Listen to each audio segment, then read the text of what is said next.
রাজ্য জুড়ে শুরু হয়েছে নবম পর্বের দুয়ারে সরকার।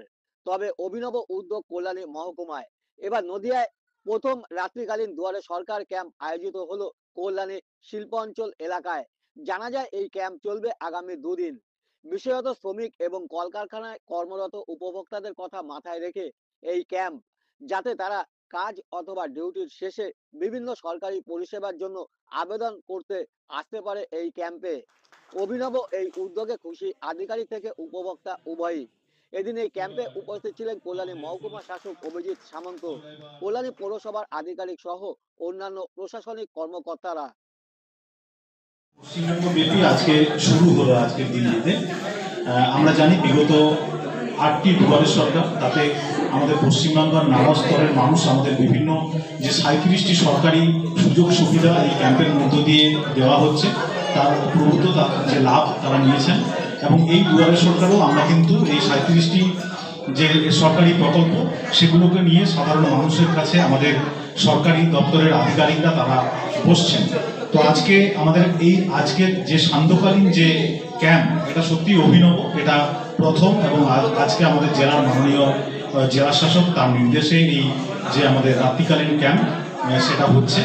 প্রতিনিধিগণ, ভাস্করবাবু, যাদের সক্রিয় সহযোগিতা ছাড়া কিন্তু অল্প একদিনের সময়ের মধ্যে এই ক্যাম্পটা অর্গানাইজ করা কোনোমতেই সম্ভব ছিল না।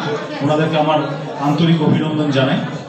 তো আজকের আমাদের এই যে নাইট ক্যাম্প, এটার মূল উদ্দেশ্য একটাই, যে আমরা যে দুয়ারে সরকারের ক্যাম্প গতানুগতিকভাবে আমরা যেটা করে থাকি সকাল 10টা থেকে বিকেল 4টে পর্যন্ত।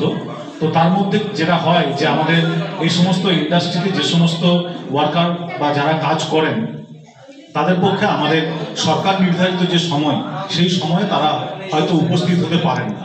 তাই এটা একটা ভাবনা চিন্তা আমাদের জেলা প্রশাসন, মাননীয় জেলা শাসক নিয়েছেন, যাতে তাদেরকে আমরা সুযোগ করে দিতে পারি, যেন তাদের কাজের সময়ের বাইরে এসেও তারা সেই যে সরকারি বিভিন্ন সুযোগ সুবিধাগুলো আছেন তার লাভ তারা নিতে পারেন। সেজন্য রয়েছেন এখানে তারা। আমরা সর্বতোভাবে আমরা এই সমস্ত যারা আমাদের ইন্ডাস্ট্রির সাথে যুক্ত যে সমস্ত ওয়ার্কার্সরা রয়েছেন, তাদের যে বিভিন্ন স্কিমের যে আমাদের সুযোগ সুবিধা, সেইগুলো যেন তাদের সামনে আমরা পৌঁছে দিতে পারি তাদের কাছে, এটাই আমাদের মূল লক্ষ্য। তার সাথে সাথে আমাদের ইন্ডাস্ট্রিয়ালিস্ট যারা আছেন এখানে, তারা একটা আবেদন করেছিলেন যে এই ক্যাম্পে যেন তাদের জন্য আমরা একটা হেলথ স্ক্রিনিংয়ের ব্যবস্থা থাকে। অনেক সময় তাদের পক্ষে বিশেষ করে আই চেক আপটা তাদের একটা ভীষণ নিড ছিল।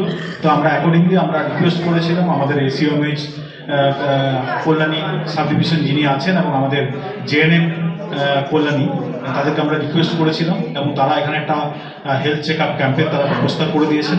তো সেটা চলবে। আমরা আশা করব এই এলাকার যে সমস্ত ইন্ডাস্ট্রি রয়েছেন, তাদের প্রত্যেক যারা আমাদের ইন্ডাস্ট্রির সাথে যুক্ত যে সমস্ত কর্মীরা রয়েছেন, তাদের যে সমস্ত আমাদের সরকারি স্কিমগুলি রয়েছে তার সুযোগ যেন আমরা তাদের সামনে পৌঁছে দিতে পারি, এই আশা থাকবে। আমি সমস্ত ইন্ডাস্ট্রিজ যারা আছেন তাদেরকে অসংখ্য ধন্যবাদ জানাই। আমাদের